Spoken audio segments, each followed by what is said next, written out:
మొదటిగా దేవాది దేవుడికి వందనాలు చెల్లించుకుంటున్నాను.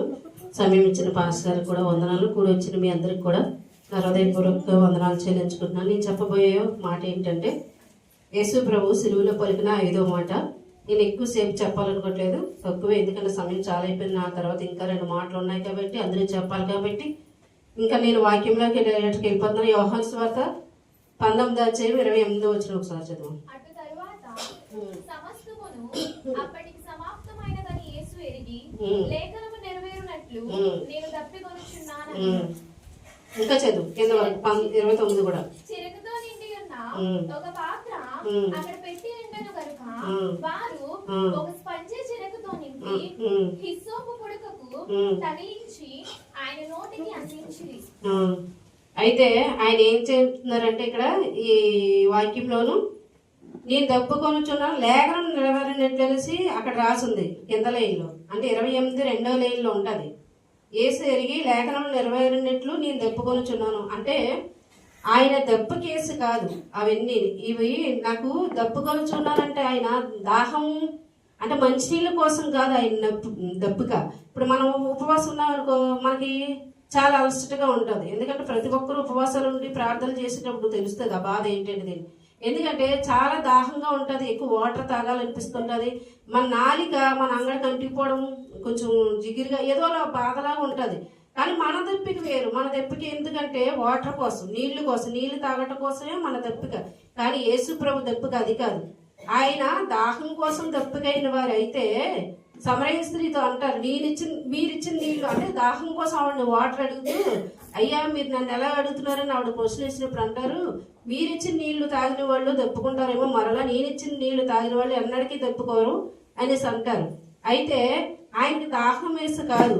అక్కడ చూడు, ఆయన వాటర్ అడిగితే వాళ్ళు చిరకనిచ్చారంట. చిరకంటే సేదితో కూడింది. ఆ కింద వచనంలో ఉంటది, కింద లైన్లోను 29లోను చూడమ్మా. 29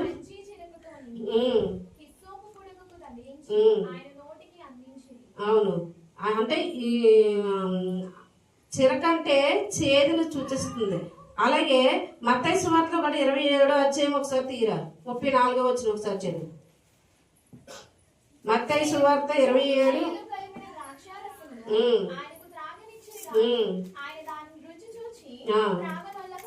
అది చేదు కలిపిన ద్రాక్ష రసం ఆయనకి ఇచ్చారంట తాగమని, కానీ ఆయన తాగనన్నారంట. నిజంగా దాహం వేస్తే ఆయన తాగను. చేదు. ఆ తర్వాత కిందని మార్కు సువార్త ఒకసారి చూడరా, 15వ వచనము, 15వ అధ్యాయం 23వ వచనం ఒకసారి చదవమ్మా.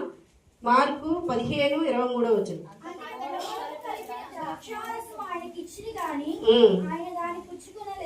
అందులో ఏముంది? బోళము. అంటే ఫస్ట్ మనం యోహాను సువార్తలో చదివినట్లయితే చిరక, మత్తయి సువార్తలో అయితే సేదు, మార్కు సువార్తలో బోళం. బోళం అంటే యేసు ప్రభు పుట్టినప్పుడు కూడా జ్ఞానులు కానుకలు తెచ్చారు కదా, అందులో ఏమేమి ఉంటాయి? బోళం కూడా ఉంటది. బోళం అంట ద్రాక్షారసంలో కలిపి వీళ్ళకి ఇచ్చారంట. బోళం ఎప్పుడు ఇస్తారంట? బోళం అంటే అంటే మొత్తు పదార్థం అంట బోళం అంటే. అయితే అది ఎప్పుడు ఇస్తారు? మొత్తు పదార్థాలు మనకి ఎప్పుడు ఇస్తారు?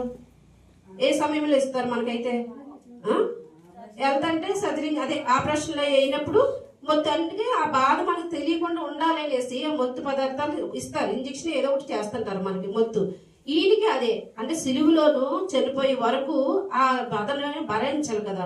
అక్కడ ఉన్న వాళ్ళందరికీ ఎవరిని సిలువులు వేసినా సరే ఈ బోళం కలిపిన ద్రాక్షారసం ఎవరన్నా దాహం అని అడిగితే ఇస్తారంట. ఎందుకంటే వాళ్ళకి సిలువ వేయబడ్డారు కదా. ఆ బాధను తట్టుకోవడానికి కొంచెం మొత్తులోకి వెళ్ళి కొంచెంసేపు అంటే రిలీఫ్గా ఉంటారు కదా, కొంచెం మొత్తుగా ఉండి. మనకు ఆపరేషన్ చేసినప్పుడు చూడండి, మనకి కత్తిరీలతో కోసినవి అవన్నీ తెలియదు. ఎందుకు? మొత్తం మనకి ఇంజక్షన్ చేస్తారు కాబట్టి మనకు తెలియదు. అలాగే ఈ సిలువేసిన వాళ్ళు కూడా ప్రతి ఒక్కరికి ఈ ద్రాక్షారసం, బోళము కలిపిన ద్రాక్షారసం ఇస్తారంట. ఎందుకంటే వాళ్ళకి ఆ బాధ తెలియకుండా ఉండాలని. అలాగే యేసు ప్రభు కూడా తన ఒళ్ళంతా సీల్ చేశారు కొరలతోనే. అనేకమైన బాధలో, హింసలో తన శరీరం అంతా రక్తం కారుతుంది కదా. పోలీ ఈయన ద్రాక్షారం మంచి దాహం అడుగుతున్నారు కదా, దెబ్బకేస్తుందని ఈ బోళం ఇద్దాము, బోళం కలిపిన ద్రాక్షారసం కొంచెం ఇచ్చి ఆయనకి ఆ బాధ నుంచి కొంచెం విముక్తి కలిగజేద్దాము, అంటే సాగు నుంచి కాదు, కొంచెం బాధ నుంచి విముక్తి కలిగజేద్దాము అనుకున్నారంట. కానీ ఆయన ఏం చేశారంటే లేదు ఈ బాధ నేను అనుభవించాలి నా బిడ్డల కోసం అని ఆయన తాగలేదంట, వద్దన్నారంట. అక్కడ చెప్తున్నారు కదా ఆయన పుచ్చుకొని లేదు, ఆయన వద్దన్నారంట. ఎందుకంటే ఆయన దాహం లేక కాదు, అలాగనే దాహం తీర్చేసుకుందామని కాదు, ఎందుకంటే ఆయన శ్రమ అనుభవించాలి కాబట్టి. ఇవన్నీ కూడా ఇప్పుడు కాదు, ఈ యేసుప్రభు ఇలా జరిగినవన్నీ ఎప్పుడు పాత నిబంధనలో కూడా రాసి ఉన్నాయి. ఇవన్నీ కూడా దేవుడు ముందే రాయించి పెట్టాడు మనకి.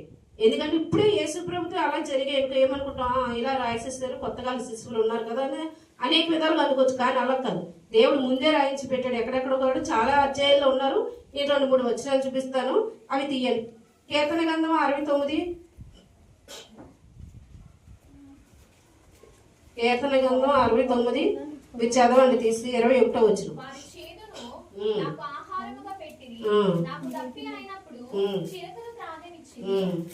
అది చేదును ఆహారంగా పెట్టారంట అక్కడ. అంటే ముందు ఇది యేసు ప్రభుకి కీర్తన గ్రంథంకి మత్తయి సువార్తకి యోహాను సువార్తకి చాలా వేలు సంవత్సరాలు. కానీ యేసు ప్రభు వస్తాడని తెలుసు. కన్యక యెషయా గ్రంథంలో చెప్తాడు చూడు, కన్యక కుమారుడు కనునేసి. అలాగే ఎప్పుడూ రాయించి పెట్టాడు దేవుడు, ఇప్పుడే వచ్చినాయి కాదు ఇవన్నీ. అలాగే కీర్తనలో 2:15 వచనం కూడా రాసి పెడుతుంటాడు దేవుడు. ఒకసారి చూడు, 2:15 వచనం.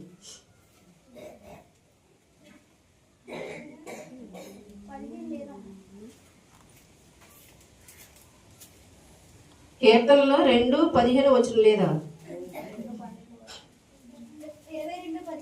నా బలము ఎండిపోయి చెల్లబింగు వలె ఆయెను. నా నాలుక నా దవడను అంటుకుని ఉన్నది. నీవు నన్ను ప్రేతల భూమిలో పడవేసి ఉన్నావు. అది ఆయన ఇందాక చెప్పాను చూడు, ఉపవాసం ఉన్నప్పుడు మన నాలుక మన దవడకు అంటుకుంటుందని. ఉపవాసం ఉన్న వాళ్ళు చాలా బలహీనంగా అవుతారు కదా. ఆయన కూడా అటువంటి పరిస్థితుల్లో ఉండి నా నాలుక నా దవడను అంటుకుంటుందని అక్కడ ఎప్పుడు కీర్తనల గ్రంథంలోనే రాశారు. యేసుప్రభు పలికిన మాటలు కాదు, పలుకుతారని ముందే తెలిసి దేవుడు రాయించి పెట్టాడు. అలాగే యెషయా గ్రంథం 53:3-4-5 వచనాలు ఒకసారి చదివితే అందులోనూ ముందే తెలుసు ఇవన్నీ, ఈయన ఏం బాధపడతారు, ఈయన యేసుప్రభు వస్తాడు పుడతాడు ఆయనకి సిలువ వేయబడతారని ముందే దేవుడు రాయించి పెట్టాడు. 3వ వచనం ఒకసారి చదువురా.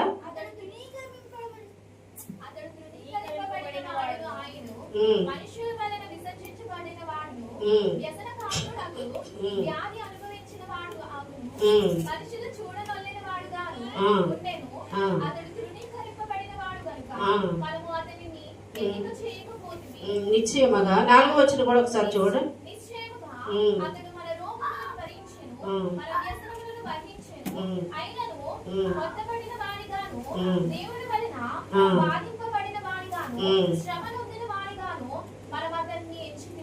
సరే, అయితే ఇవన్నీ కూడా కీర్తనలో రాయించారు.